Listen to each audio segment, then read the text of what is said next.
Hi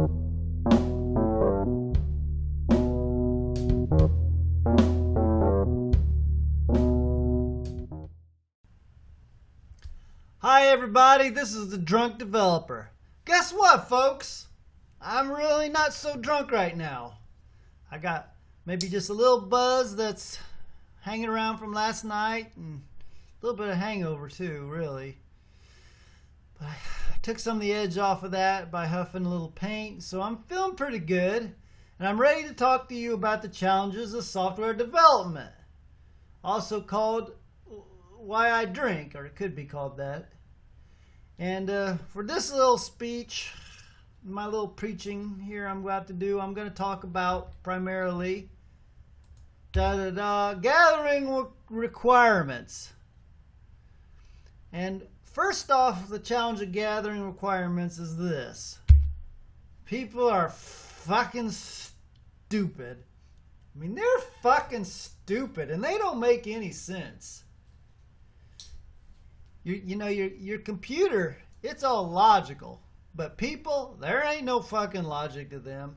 They're out there, paying big money for lottery tickets or huffing paint, guilty. They're in the morning weaving in and out of traffic, cutting me off, motherfucker, just to get to work like 20 seconds earlier. Why are you so anxious to get to work, asswipe? Huh? You're fucking risking my life. Shit, I'm doing my best just to stay between the lines because of my fucking drunkenness, and this guy has to cut me off. Shit. People, they're, like I said, they're not logical. They're driven by sex and money, and they go out and they buy an expensive car, and then it makes everybody just talk about how they're probably compensating for something. And when they're not in their car, they're walking around, sniffing bicycle seats, hoarding cats, making little figurines out of earwax. And I need to show some of mine off. They're really quite good. But what I'm saying is, there's a lot of times there's just no rhyme or reason to what people do, and you gotta make a reason for it.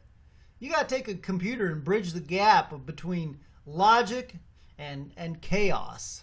Because your computer only knows zeros and ones when you get down to it. It only knows on or off, or yes and no. So how do you fit that into just life, into yes or no? Because life isn't yes or no. You have to make the computer pretend. That's your job. You got to make your computer look like it pretends about things like perhaps sex. It doesn't care about sex, but you can make it pretend. It's kind of like my wife in that way, really. So what I'm saying here is a software application is a place where people and computers have to meet in the middle, where people have to act a little more logical and computers have to act a little bit stupider. This is how humans and computers can communicate. Wow. All right. So if you're going into a business to figure out what the fuck they do, you're going to find, boom, their requirements are fucking complicated. They're always complicated. If their requirements were easy, they wouldn't have your ass in there. It's true. And it isn't just about making a simple application. They're trying to make these difficult processes easier. So you got to figure that shit out. And sometimes it just doesn't make sense. You got to make sense where it may not. Oh, now this is a little surprise you might come find. They don't fucking know what they're doing sometimes. They do shit and they don't know why they do it.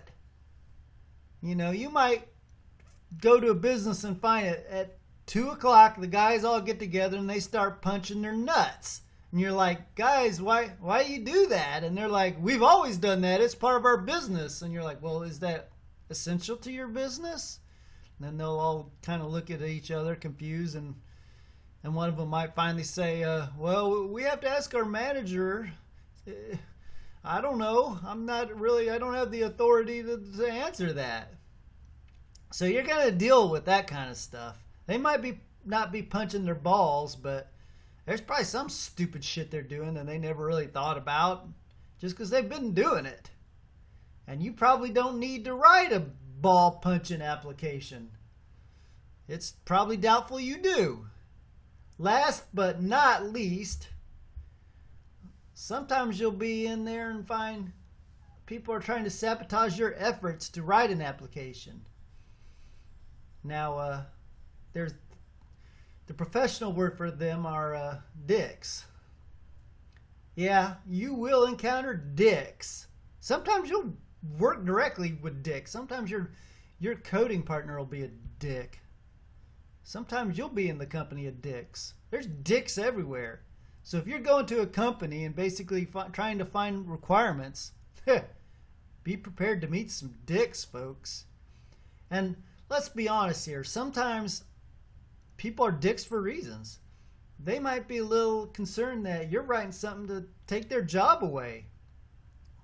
And, hey, let's be honest. That's a legitimate thing to worry about.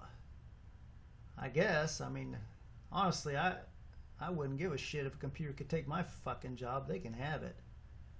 I don't need this shit. But, yeah. So keep in mind that people might be a little worried about that, though. Some people need a fucking job. Guess I need one, too.